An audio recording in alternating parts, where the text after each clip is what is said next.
Ay di, paano pag walang pambayad? Hello po. Ma'am, magandang hapon po. Saan kaya dito ang bahay ni Tatay Berto at ni Nanay Buneng?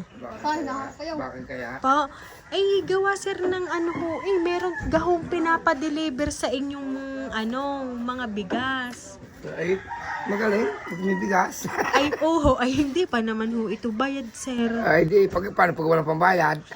Ay hindi ho pwedeng hindi babayaran. Itanong niyo ho kaya sa inyong asawa na saan gaho. Baka ho nagpapadeliver si ma'am. Mga pira. Oo nga ho. Baka man kayo. Nag-order ho kayo. Hindi ho. Ay, ari ho may pinapadala ho sa inyo. O ay pala may kimero, di ko babayad. O, kagaling mo pala. Ay, inyo ho kayang tingnan muna, ma'am. Magkano ko yan? Yan. May banker ho dito. Nagtatanong ko magkano daw. Ilang kaban hong bigas ho ito Hindi mo magaling. Nasaan gan ho si tatay? Inyo nga hong tawagin at kayong dalo ang kailangan din Mare, ang ibabayad. Kung tayo walang pambayad. Ay, siya mga ari po ha. Nasaan ho si tatay? Tatay, dili po kayo daw ho ang may pambayad. Kayo mo magbayad na rin. Naari ng 5 pa. Tataya mo nung ako sa witay. At may magandang number namin. Ha? Ako tumama doon. May pambayad ako dyan. 10-12. O, yun tayo. Ayan o. Oho, so sige ho. Yan, yung magandang number. Sana yung pitama. Kung pala yan.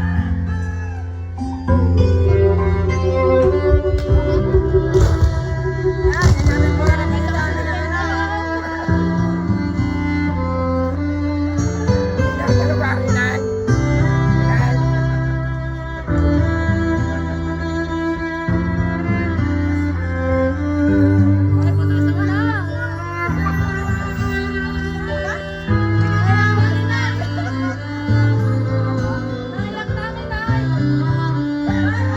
Ayan, so nanay, happy anniversary po sa inyo ng inyong asawa. Dito po kayo, ma'am.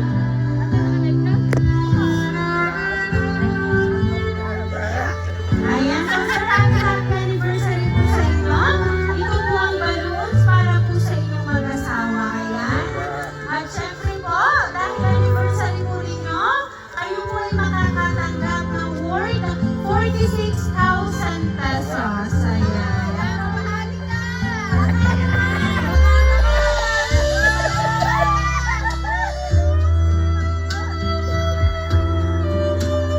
Ayan. So, tatay, tatanungin ko lang po kayo po ba'y nagka-idea kung sino po ang nagpahatid ng surprise ang natanggap niyo po? Dahil wala akong alam. Hindi ko alam kung sino sa mga anak ko. Ayan. So, but anyway po, meron lang po ako babasahin pong mensahe para po sa inyong mag-asawa.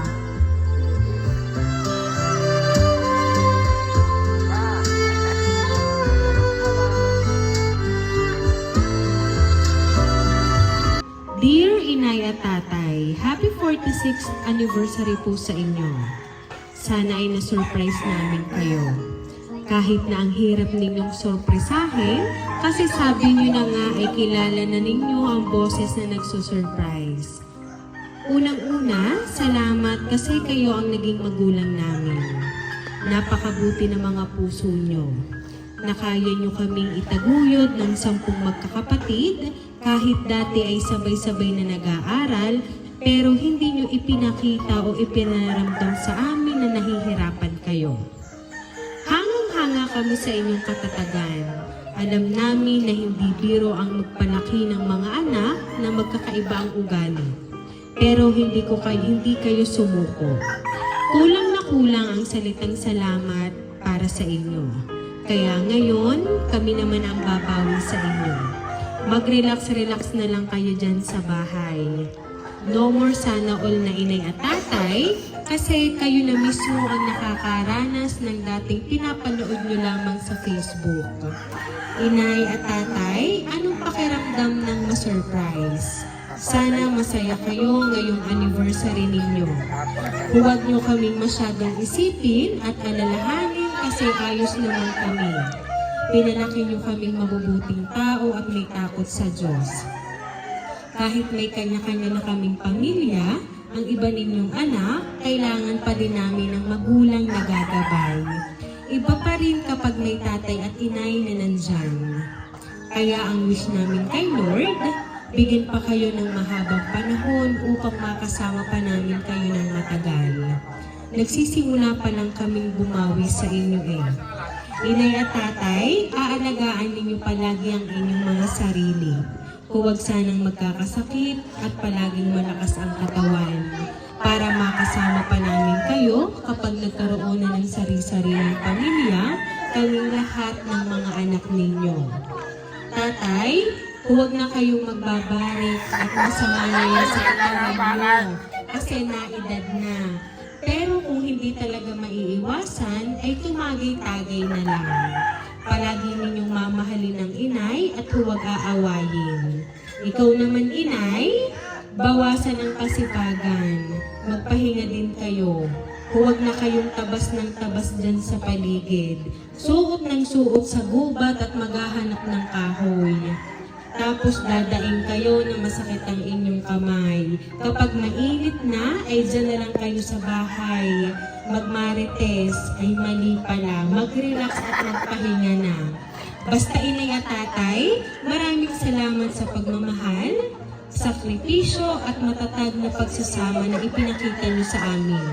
Kayo ang naging inspirasyon namin kung paano magmahal ng totoo, magpatawad, at manatiling matibay kahit maraming pagsubok sa buhay. Hindi man perpekto ang lahat, pinatunayan ninyo na ang tunay na pagmamahal ay pinipiling ipaglaban araw-araw. Mahal na mahal namin kayo.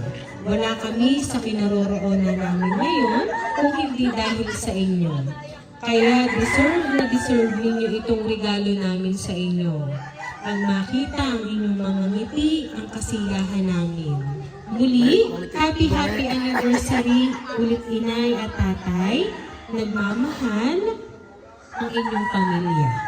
Ayan. So, ngayon po, nanay and tatay, ano po ba yung gusto nyo pong iparating para po sa inyong pamilya?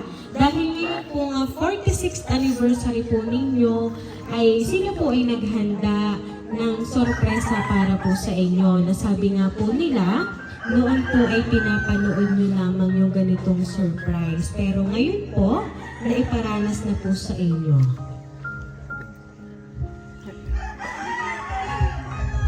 Maraming salamat sa inyong mga anak ko. At taring ay marami pang anniversary ang dumaan sa ating buhay na tayo sama-sama. At kahit yung isa nasa malayo, hari ay sabantaman talian sa 50 anniversary, hari tayo sama-sama pa rin. Salamat. Maraming salamat sa aking mga anak. At hindi ko pa alam kung sino talaga yung nagpa-surprise.